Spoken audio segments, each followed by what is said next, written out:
Welcome to Maximal Being. A podcast devoted to ditching fad diets and using real science to get you healthy and feeling great. I'm Doc Mok, a GI and functional medicine doctor who harnesses the power of gut health to get you achieving your goals. And I'm Jackie P., a well-informed layman who challenges the experts and asks the questions that you want. Don't forget to hit the subscribe button or leave a comment. And now, on to the show. What's going on, Maximal Beings? Doc Mok here with MaximalBeing.com. Don't forget to hit the subscribe button, leave us a comment. It does help us to get the word out. If you have any questions, you can email us at team@MaximalBeing.com. Enjoy the episode. What's going on, Maximal Beings? Doc Mok here. Beaming in today is just a solo episode. I figured I'd take a moment to talk to all of you about some really important articles that I identified and some really exciting research that we're uncovering at my pancreas program at my job. Unfortunately, Jackie P has been super busy improving the financial health of America, and so you are stuck with me today, but hopefully I'll give you a lot of important information. For those of you that are tuning in for the first time, I'm Doc Mok. I'm a therapeutic endoscopist, which is a fancy type of GI doctor that treats, palliates, and removes GI cancers. I'm also boarded in functional medicine, and I'm coming to you from sunny Florida.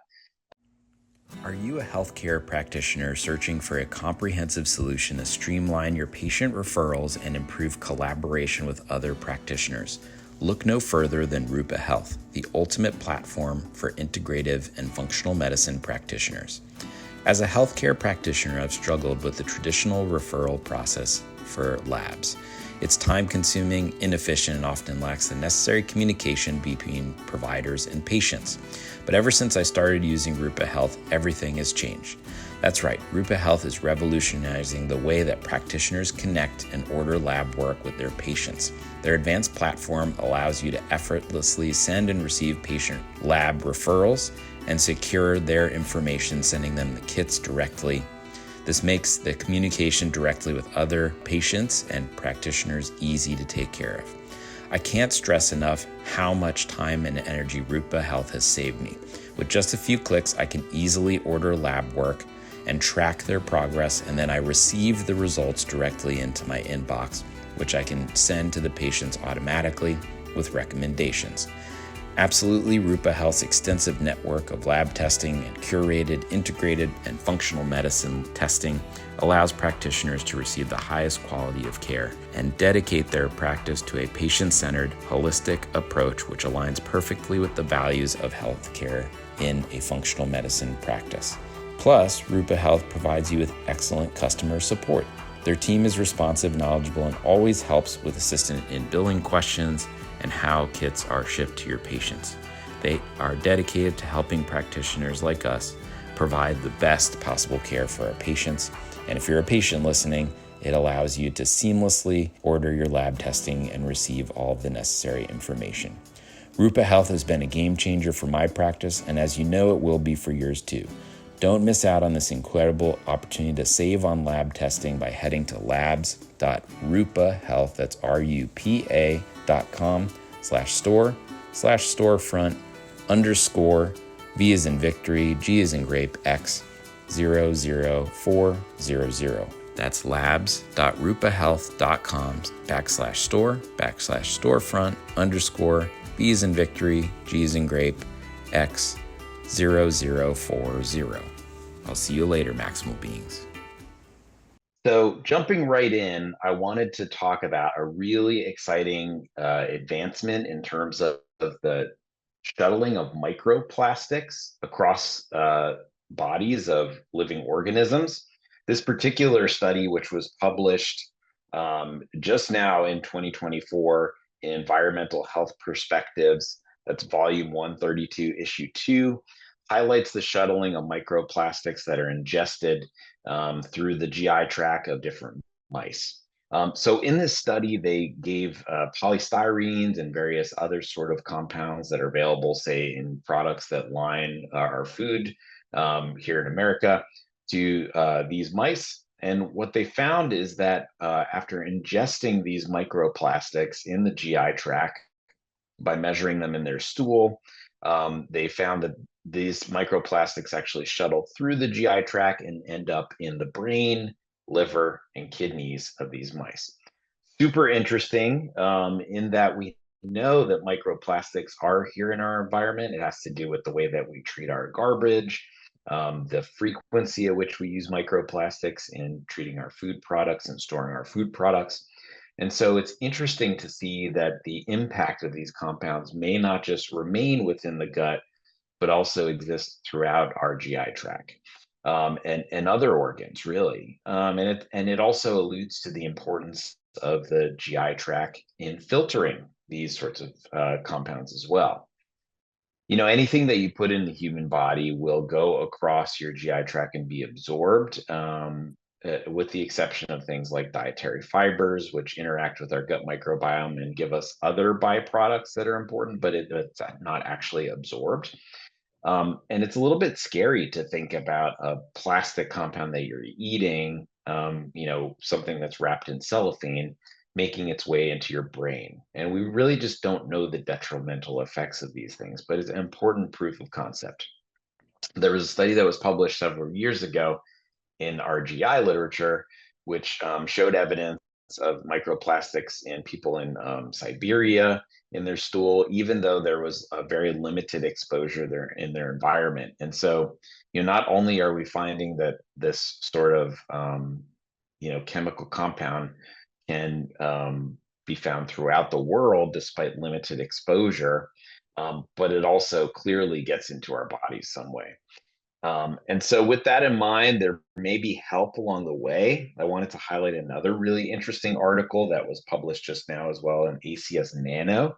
And this highlights a magnetic micro robot that was able to swarm different bacteria and water that exists within a cellular research environment, and was actually able to clean the water and the bacteria that existed within this water of these microplastics.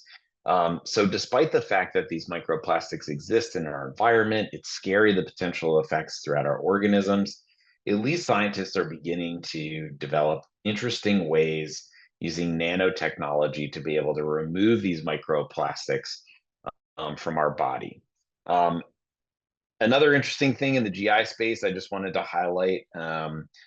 So this was actually a study that we did out of our lab, and this is yet to be published. This is undergoing review through the Scientific Review Board. But what we did is test the urine of different people for environmental and fungal toxins.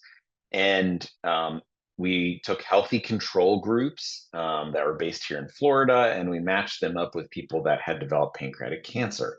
And in this study, we actually, the group of people with pancreatic cancer had no identifiable risk factors. So taking a step back, pancreatic cancer is becoming one of the lead causes of cancer in America. The survival is increasing, but it is still a very low 12.5%. Common risk factors include things like tobacco exposure, excess alcohol exposure, obesity, insulin resistance, and acute and chronic pancreatitis. And there's also a number of genetic conditions, including things like BRCA, which we often think of associated with breast cancer. But what we found in this study is that this group of pancreas cancer patients didn't have these risk factors. So we screened their genetics for risk factors. We talked to them about their lifestyle habits. None of these people had tobacco exposure throughout their lives. They had very limited, if no, alcohol exposure. They had a plant-based diet.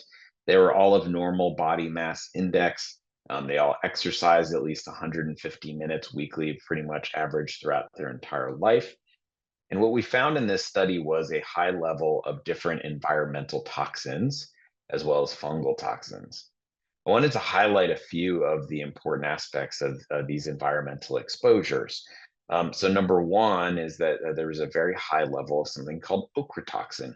And ochratoxin, despite our healthy attempts at practicing, plant-based diets, ochratoxin can be present both in buildings that have water damage, very relevant here in Florida, as well as people that ingest foods like grains and nuts that are not stored properly or are stored in kind of wet environments.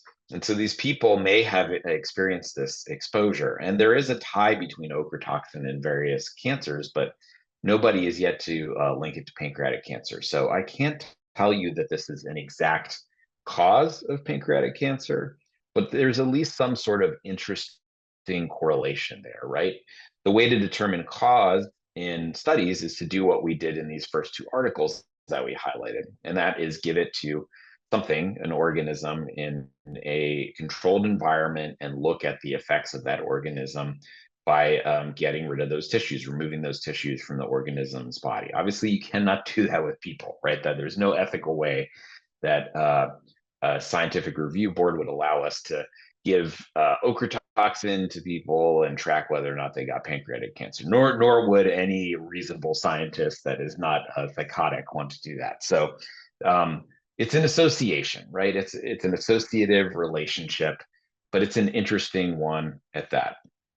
Now, that wasn't the only relevant finding. So we found citrinin, which is a toxin that can actually have some neurologic effects. And in this population, there actually was a subset of people with pancreatic cancer that had very rare spinal cord and neurologic metastases. And citrinin has a way of poking its way through the protective lining of our brain and our nerves and our spinal cord. And so that is also a very interesting finding in this study. Additionally, talking about some of the environmental toxins. So organophosphates were in much higher levels. Benzene compounds were also in higher levels.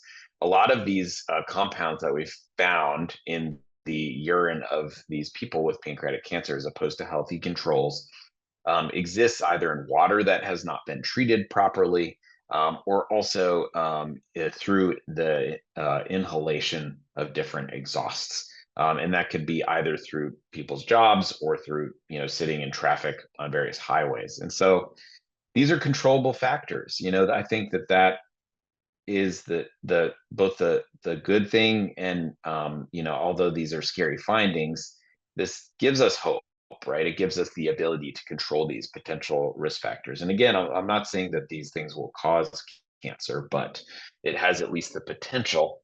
You can purify your water. You can attach a system to your home for $1,000 or so, and this system can actually extract a lot of these very harmful compounds from your water, potentially decreasing the potential effects of these things.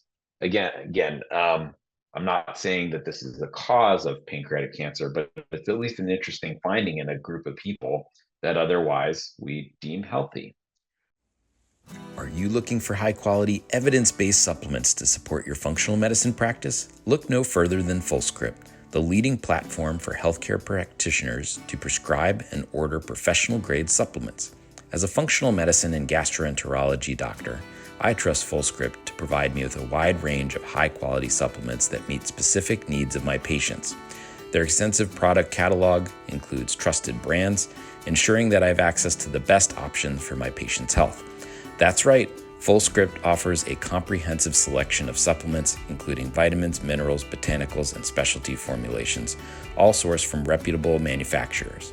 Plus, their rigorous quality control ensures that you're getting products that meet the highest quality standards of purity and potency.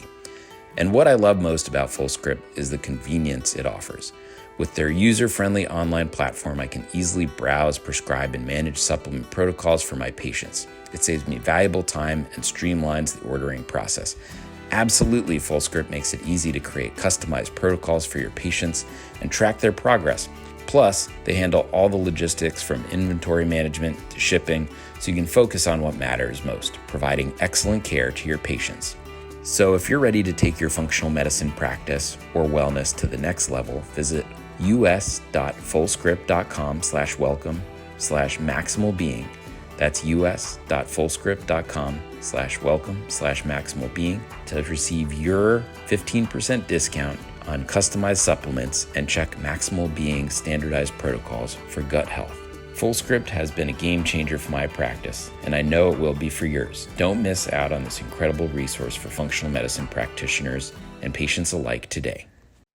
Switching gears, in terms of association, not causality, I wanted to highlight an interesting article that came out just now, again, in Neurology Clinical Practice, that associated acid suppression therapy with an increased risk of migraine headaches.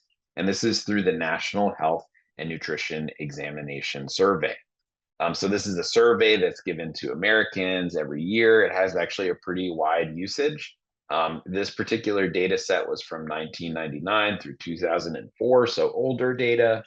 And what they found in this group is that people that were on acid suppression therapy, things like acid blockers like omeprazole, pantoprazole, um, and other generic antacids, had about a 70% higher risk of having migraines. And the correlation that these authors make is through magnesium.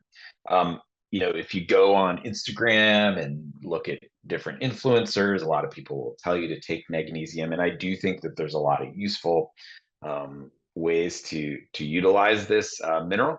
But one thing to be aware of is just that there are a lot of side effects to magnesium as well. In particular, it can cause pretty profound diarrhea. So when we're setting people up for a colonoscopy, one of the things that we use is actually magnesium citrate to actually get rid of all of that waste from the GI tract, so we can see what we're doing, find colon polyps, prevent colon cancer. But in the case of the rest of the body, magnesium has a lot of great effects. So it can cause relaxation. It can cause a sense of calm in terms of your neurologic system and your muscles. And so, there are effects of magnesium using these medications. And so the thought is that these medicines interfere with your ability to signal magnesium through the body, in particular the brain, and therefore can potentially cause migraine headaches. I would also hypothesize that there's a potential for these proton pump inhibitors to interfere with the way that we digest certain foods. And there's a known association with certain foods, particularly alcohol and chocolate, and different aged cheeses and migraine headaches. And so it's an interesting thing, the impact of these medications. I feel like we continue to discover a lot more. But I think in order for it to gain a lot of national press, often there's this kind of association, not causality study that comes out. So when I was going through training, there was an assertion that these medications cause heart attacks. And in fact, we've subsequently done randomized trials that kind of debunk that fact. And then presently, before this study came out, there was a potential impact on stroke and dementia risk. I think the jury's still out on that one. But what are the real effects of these acid blocking medications? So acid blocking medications, namely proton pump inhibitors, block the main last stop of our acid pumps in our stomach. The acid pumps have different inputs. So acetylcholine, which is a neurotransmitter, inputs into this pump to cause acid production. A hormone that we make called gastrin also does the same thing. And then hydrogen atoms, or histamine, both of these things can also input into this acid pump.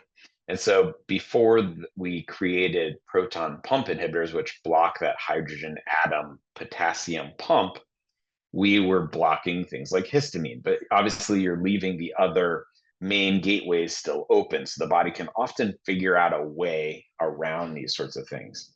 So as a result, when I have people come in and they're on medicines that block histamine receptors like famotidine, they often will report breakthrough symptoms, or if they're having additional effects or benefits, these effects may actually be placebo induced, because inevitably your body will find a way around this blockade. But if you block the end state, the proton pump, that actually will theoretically block acid. And of course, the human body can adapt over time, but it's much better at controlling symptoms. And there's tremendous amounts of great quality evidence, randomized data, systematic reviews that show these proton pump inhibitors are better at improving symptoms than H2 receptor antagonists. But there are also greater potential effects and long-lasting effects. And so I'm a member of the NCI neuroendocrine tumor board, where we create guidelines. And neuroendocrine tumors are this kind of weird tumor that exists in the GI tract. It makes hormones. Your GI tract makes a lot of hormones. Things like gastrin, like we just talked about, things like insulin, um, things like somatostatin and secretin that make our pancreas move and shake, make our GI tract move and shake. So can cause all these kinds of interesting symptoms. And the main link between these is usually serotonin. So in the stomach, we're noted there are actually previously 3 different types of stomach neuroendocrine tumors. And one tends to be relatively indolent in its course. People generally have a pretty good prognosis. 2 is associated with genetic conditions and ulcers. So it's called Zollinger-Ellison syndrome. And 3 tends to have a worse prognosis, but now we're actually uncovering type 4. And the belief is that type 4 may be related to these acid blocking medications. And before you get scared and call your doctor or call me if you are one of my patients, I just wanted to tell you that, these data are still evolving, but the association is becoming way more evident. And so, we need these medicines to improve our symptoms. There are associations with, other conditions that are a little bit scary. Now these more causal relationships are becoming more concerning. So how do we as a society get off of these medications? You have to be real with yourself, right? So your cause of is number one, is your heartburn really heartburn? Is it true acid reflux disease or non-ulcerative dyspepsia where you have a burning in your belly? Or is this something else and you're on a proton pump inhibitor for really no reason? So that's number one. Number 2 is, how to get off of these if you actually are on them. And number 3 is what is causing your acid reflux disease if you do in fact have it. So the best way to determine if you truly have acid reflux disease is to start this medication and see if your symptoms improve objectively. Or you can also give acid to somebody and see if it reproduces them. And then the most objective sort of testing are pH monitoring tests, which we can do by little capsules that are inserted into your esophagus or via catheters that go through your nose and measure the fall and rise of ions over time. So that's the most objective way to determine it. The rest is really just surrogate markers, including what your nose and throat doctor may do by sticking a camera in your nose and saying your cords are red. The data on that shows that ear, nose, and throat doctors actually aren't very good. And when they're blinded and look at the same pictures, they can't predict that. And those predictions actually don't match up with true acid reflux disease as measured by the methods that I talked about. So first determining, do you have that diagnosis? Second, if you have that diagnosis and you're interested in getting off of this, think about the causes. So in America, probably the most common cause is related to the foods that we eat. So different environmental sensitivities to foods or being overweight. If you are overweight, you need to lose weight to get rid of these symptoms. But there are a lot of other factors too. So things like having a hernia inside of your stomach, kind of going above the natural acid barrier, which is the diaphragm. It also has some internal barriers, but the diaphragm is a huge part. So strengthening your diaphragm muscles may have some help. Are you coming home from work and eating too late? So separating your last meal from bedtime by 4 hours or greater actually has a very high likelihood of getting rid of acid reflux symptoms. The highest one is weight loss. Also being real with, what sort of exercise is best for you. So for some people, I've found that running tends to upset it. For some people, it's cycling. Experiment with different types of exercise that may strengthen. And really, the core strengthening is important. In terms of environmental sensitizing foods, they're very common culprits, things like lactose or dairy and gluten probably being the most prevalent, but there are many other ones like soy and sesame and peanuts. You can get these things tested. If you're interested in getting these things tested, reach out to me at team@maximalbeing.com, or you can take our free course that's available at maximalbeing.com. And we can run these tests and you can determine what foods are best for you. Or you can do something called the elimination diet, where you remove the common food culprits and you reintroduce one variable at a time and test yourself at home. And all that does is cost the amount of time and and the cost of food. And so we can help you out with those things as well. If you have no risk factors that you can see, the other thing to think about is stress. So there's a direct effect on our psychological state, on different neurohormones, on the acid pump. And so we already talked about the input of hormones like acetylcholine and like gastrin on the acid pump. Acetylcholine is directly affected by stress levels, and so working on stress, I'm talking to all of you out there, I know that I am, is super duper important for improving acid reflux symptoms and digestive issues. And so that can be in different ways. It can be through community, it can be through religious practices, if that's your thing. It can be through mindfulness, meditation, and there are also exercises that you can do to kind of relax the vagal nerve, which is one of the main inputs into that rest and digest system, the parasympathetic nervous system, which makes acetylcholine. So all of those things really important for acid reflux disease. And then we can get into a lot of other less common causes, but those are the high yield fruit. If you are able to improve those, you're on your acid blocker and your doctor tells you to stop, inevitably you will have rebound symptoms because those pumps are used to being blocked. So they kind of get bigger. And when you remove that blockage, they're going to make a lot of acid. And so we kind of recommend a tapering regimen of getting off of your acid blocker. If you want to know more information about that, or if you need help guiding your doctor, again, email me at team@maximalbeing.com. So a lot of really interesting stuff today, guys. I just wanted to go through some interesting environmental sort of research, which has a great sort of interaction between the gut as well as functional medicine through environmental toxin exposure. Highlight some really exciting evidence that we're uncovering and in the process of publishing through my lab. And then I also just wanted to briefly touch on an important subject, which is near and dear to my heart. Some may say burning with the heart, but and that's acid reflux disease or heartburn. If you want a deeper dive into this, we interview my pal, Dr. Jeff Costanzo, in an earlier episode. Go ahead and listen to that on your favorite neighborhood podcast listening software. We're looking forward to doubling back with Jackie P when he gets back from a much needed break, and he's really been hustling at work. But I'm looking forward to doing a lot more of these solo talks with all of you. If you have any questions for me, email me at team@maximalbeing.com and head over to maximalbeing.com to download our new free gut health tips course. A lot of great tips on there on how to improve your gut health that are very high yield, very succinct, and sponsored by yours truly.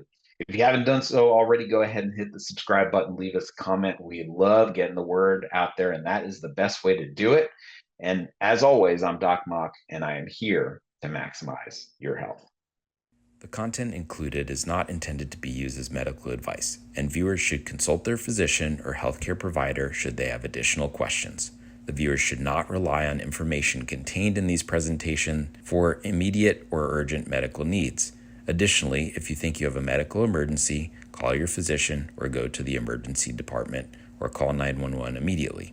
Never disregard professional medical advice or rely on seeking medical care or delay medical care due to information contained in this presentation.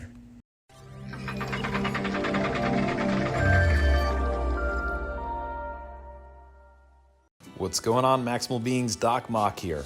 If you haven't done so already, leave us a comment and hit the subscribe button. Let your friends and family know. That way we can get the word out and continue to bash the bro science.